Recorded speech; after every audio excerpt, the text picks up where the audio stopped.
Quoi? Hein? Qu'entends-je? Ah! Est-ce que ce serait pas un certain genre d'humour qui s'apprête à se faire régler son cas avec fermeté et ouf, avec beaucoup de recul? Mais oui, ma foi, parce que Fred, tu voulais nous parler de diversité culturelle en humour. Et en tant que fier néandertalien... Oui. Néandertalien... Oui.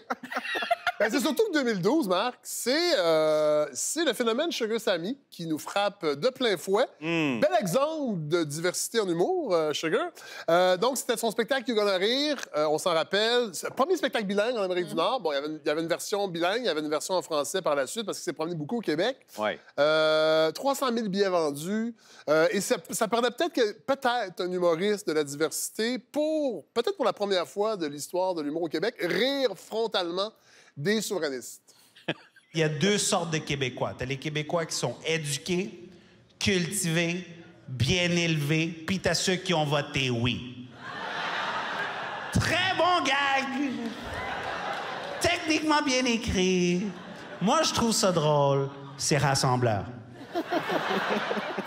David, es-tu fan je dirais d'humour, j'imagine que oui, mais de Sugar Sammy, t'étais-tu de ceux qui aimaient ce style en 2012? J'étais convaincu que tu allais dire, David, es-tu souverainiste? Bon, on dirait que je le sais. J'ai pas besoin de le demander. J'aurais répondu oui, absolument. Non, mais non seulement je réponds oui, mais au carré. Ouais. Je suis souverainiste et je le trouve très drôle, Sugar Sammy, par moment. Oui. Mais il peut être très, très efficace et je crois qu'il était un grand vent de fraîcheur à ce moment-là. Et il souffle encore. Heureusement, d'autres ont pris le sillon derrière. Mais oui, je pense qu'il apportait quelque chose d'important. Ouais. Alors, j'en parlais justement à Christelle Paré, qui est chercheure à l'Observatoire sur l'humour, à l'École nationale de l'humour, qui me disait que Sugar Sammy est arrivé avec son bagage américain, c'est-à-dire cette tradition du stand-up américain avec, entre autres, des DJ dans ses spectacles, quand les gens rentrent dans la salle, 3 premières parties. Et cet humour-là, ce qu'on appelle l'humour de supériorité, en anglais, c'est le insult comedy. On peut penser à Lisa Lampanelli, entre autres, qui est peut-être celle qui le pratique le mieux aujourd'hui, qui rit vraiment de tout le monde, qui rit de toutes les communautés, italiens, noirs, blancs, lesbiennes, gays. Elle remporte un grand succès. C'est moins fréquent au Québec, ce type d'humour-là. Et je pense que c'est seulement les humoristes de la diversité qui sont capables de faire ça, présentement, au Québec. Justement, peut-être parce qu'il manque de diversité. Et je pense que, tu disais qu'il y en a de plus en plus. On peut penser à Dib Al-Khalidé, on peut penser à Mehdi Boussaïdan. Mais là, je pense qu'il faut aller à la prochaine étape. Ouais. Moi, c'est mon impression, en fait, d'ouvrir les vannes en humour, entre autres, de la diversité. Et je veux souligner le travail de Renzel Dashington, qui, en 2017, a créé les soirées du Bad Boys du Rire.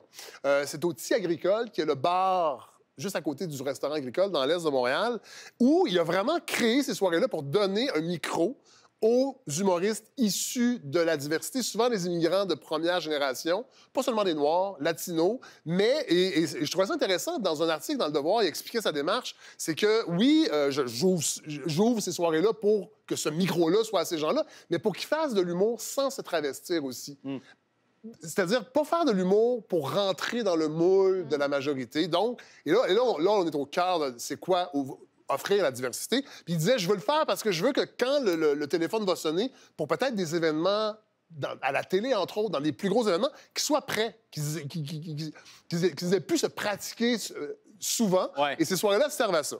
Et ça me fait penser, j'ai envie de vous parler de Gariana, parce que les Bad Boys du Rire, oui, c'est au masculin, mais il y a des filles aussi qui vont dans ces soirées-là. Et Gariana est un bon exemple. Première femme noire diplômée de l'école de l'humour. Ouais. Bravo. Née au Québec, déménagée à Haïti très, très jeune, revient à l'âge de 15 ans. Donc, vraiment métissée de ces deux cultures-là. On peut peut-être aller voir un exemple du type d'humour qu'elle nous propose. Elle avait un one-woman show qui devait être prêt pendant la pandémie. Il a été repoussé. Fait que ça s'en vient. Vedette montante. Dans la tête de ma mère, la méthode de résolution des problèmes dans la vie se résumait à 2 choses. 1, l'identification du problème. 2, un billet d'avion pour Haïti. Bon, et là, je parlais quand l'appel des grandes scènes résonne, Gariana l'a vécu parce qu'au dernier Bye Bye 2020, elle a été une des personnes appelées pour, je pourrais dire, l'équipe de choc noir, que Frédéric Pierre, en fait, qui pilotait. Et même au début, elle se méfiait. Parce qu'elle disait, souvent, on nous appelle pour boucher un trou. Carrément, elle me dit ça. sans détour, pour cocher une case. Les diffuseurs nous appellent parce qu'il faut qu'ils le fassent. Et souvent, elle me disait, on se méfie. Elle dit, moi, je les écoutais pas, les bye-bye. J'en avais vu un dans ma vie seulement. Dans ma communauté, dans la communauté où je vis, on n'écoute pas les bye-bye. Il y a vraiment, on le voit, le clivage. Le bye-bye, le fait qu'ils aient fait ça, Ben, je pense qu'il faut le souligner quand même. Oui, c'est ça. Ça, c'est comme... pour quelque chose qui est assez consensuel, puis pour un je pense qu'il sentait qu'il n'y avait pas le choix aussi avec les événements, avec la mort de George Floyd. Je pense que George Floyd, il sentait qu'on ne pouvait pas parler de ça. Ouais. Surtout, je pense que c'est une bonne idée de prévenir les coups, c'est-à-dire invite ces gens-là autour de la table de création, puis pose-leur la question, est-ce que ça se dit? Est-ce que ça, comment ça résonne de ton côté? Puis c'est pas juste pour empêcher d'aller de l'avant. Au contraire, c'est si dès le départ, on consulte, bien, c'est sûr que le gag, à la fin, tu sais qu'il va faire mouche plus, je crois. Donc, c'est à la limite, là, je pense qu'il ne faut pas s'arrêter au bye-bye parce que l'actualité le commandait. Simon, je pense que tu as vu, entre autres... En fait, la télé fait des efforts quand même, je pense. Moi, je suis tombé sur une émission anciennement V, mais maintenant nouveau. Alors, c'est l'émission Le Prochain Stand-Up.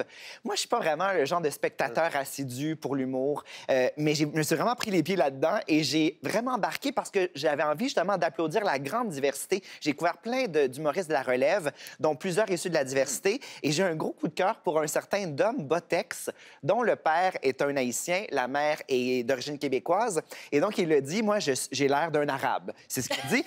Il est hyper doué pour jouer avec les préjugés, se moquer de nos préjugés, comme dans cet extrait. Écoute, madame, moi, mon père est haïtien, ma mère est québécoise. Elle fait « Oh, ton papa est noir. Ça veut dire que tu le connais pas, hein? » Mais non, madame, j'ai une super belle relation avec mon père. On se voit chaque semaine quand je le visite en prison. Et celui qui riait, c'était oui, c'est papa. Il y a eu permission pour le spectacle. Non, mais ça veut dire, moi, je rêve vraiment qu'il y ait plus de diversité parce qu'on va pouvoir tous rire de nous. Et le rire, c'est une forme d'acceptation aussi. C'est une forme de reconnaissance sociale. Évidemment, il faut faire attention, il y a des angles, mais je pense quand même que quand on fait rire de soi, c'est aussi qu'on est inclus dans la conversation, la grande conversation citoyenne.